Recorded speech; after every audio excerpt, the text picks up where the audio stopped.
Hai, saya Nur Diana Nawar Ibrahim. Rangkuman berita Malaysia Now hari ini 27 November.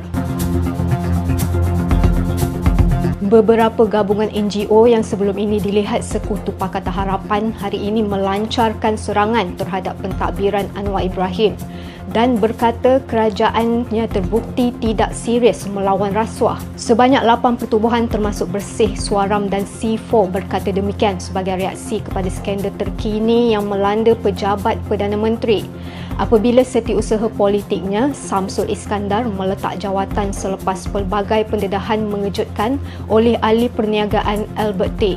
Mereka turut menamakan beberapa watak yang terkait isu integriti dan rasuah seperti Timbalan Perdana Menteri Ahmad Zahid Hamidi, Ketua Pesuruhjaya SPRM Azam Baki, Tengku Zafrul Aziz, Saifuddin dan Sution, Ahmad Terirudin dan Farhash, Wafa Salvador.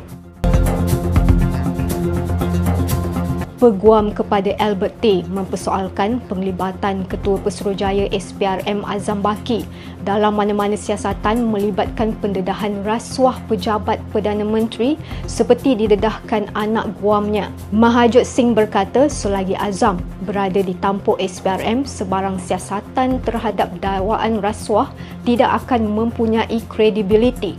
Ia selepas kemunculan video yang mendakwa Azam telah berbincang dengan Samsul Iskandar dan mengetahui rancangan Anwar untuk merakam beberapa adun Sabah membuat pengakuan rasuah.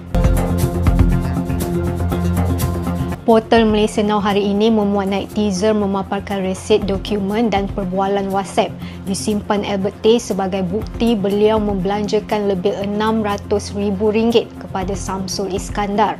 Ia termasuk perincian perbelanjaan di sebuah kafe cerut yang bernilai lebih RM2,300, tiket kapal terbang dan penginapan hotel, pelbagai alat kelengkapan rumah dan perabot, sewaan bulanan dan pemberian wang tunai.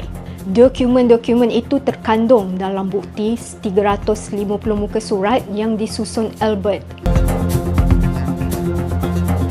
Jabatan Meteorologi Malaysia telah mengeluarkan amaran ribut tropika terutama di negeri-negeri pantai barat yang bakal membawa hujan lebat dan angin kencang mulai hari ini sehingga 29 November.